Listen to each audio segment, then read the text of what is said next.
Olá, meus amigos, aqui quem fala é o professor Renan Tamay, colaborador do Fato Jurídico, e hoje quero tratar com os amigos um relevante tema e uma inovação muito importante do novo Código de Processo Civil. Trata-se da teoria dos precedentes à brasileira, ou, como alguns chamam, do sistema brasileiro de precedentes. Muito bem, para entendermos a questão, e então esta inovação, é importante voltar um pouco no tempo. O nosso país, hoje, tem mais de 100 milhões de processos em curso. Isso é muito. Muito para 11 ministros do Supremo. Muito para 33 no STJ. Muito para os poucos desembargadores dos tribunais inferiores e muito para os poucos juízes que temos. Diferentemente de países europeus, o nosso padrão de número de processos por juiz é absolutamente e infinitamente maior. Como resolver este problema? Pois bem, algumas possíveis soluções foram pensadas, dentre elas, um sistema brasileiro de precedentes, que busca, por meio de uma única posição judicial, e nós já vamos conversar sobre ela, resolver várias questões. Mas o que é precedente? Pois bem, o nosso sistema brasileiro de precedentes, ele é totalmente diferente do chamado precedente puro, o norte-americano e inglês, que analisa um caso que se repete no futuro e que aplica a mesma decisão aos casos futuros. Na situação brasileira, o olhar é outro. Aqui, nós interpretamos o direito e as decisões das cortes superiores, bem como dos tribunais inferiores em algumas situações, poderão ter vinculação ou força vinculante de precedente. Mas qual a vantagem disso? Algumas vantagens.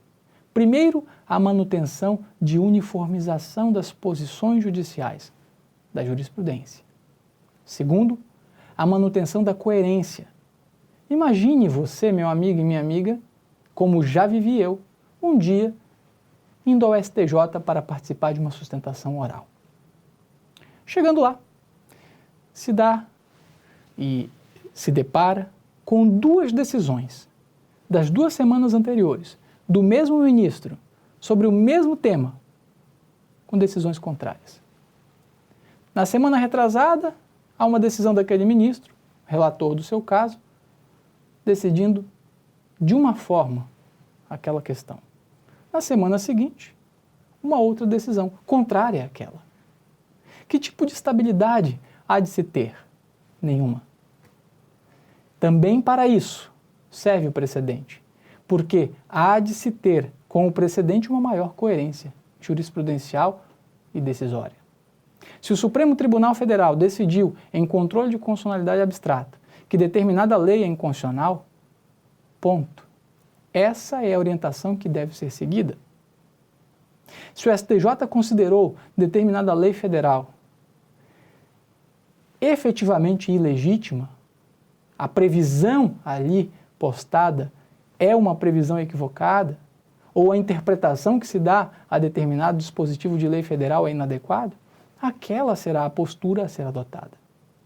Mas veja, uma estrutura de precedentes deve também ter, primeiro, a possibilidade de fazer a chamada distinção do precedente, ou distinguish, que é nada mais do que um mecanismo que permite às partes e ao juiz diferenciar o precedente do caso que está sendo analisado. Juntamente com isso, deve haver aquilo que nós chamamos de overruling, que é um sistema de revisão e superação de um precedente. O precedente não foi formado para existir para sempre, de modo imutável, por uma razão. A sociedade evolui, caminha, muda a forma de entender e compreender as situações, o que permite uma oxigenação do sistema. Nesses casos, o precedente pode ser revisitado, revisto pela própria corte que emitiu o precedente. Para encerrar, a grande força desses precedentes ela é observada a partir do artigo 926 e 927 do novo Código, dizendo, por exemplo, que as decisões do Supremo no controle abstrato de constitucionalidade são precedentes. As súmulas vinculantes, persuasivas, os recursos especial, extraordinário e repetitivos, incidente de resolução de demandas repetitivas e outras situações nessa linha, têm força de precedente. Força vinculante, que busca coerência, uniformização, segurança e estabilidade. E, ao final de quebra, uma redução brutal do número de processos que nós temos. Aproveito para convidar cada um dos amigos a visitarem o nosso site do Fato Jurídico.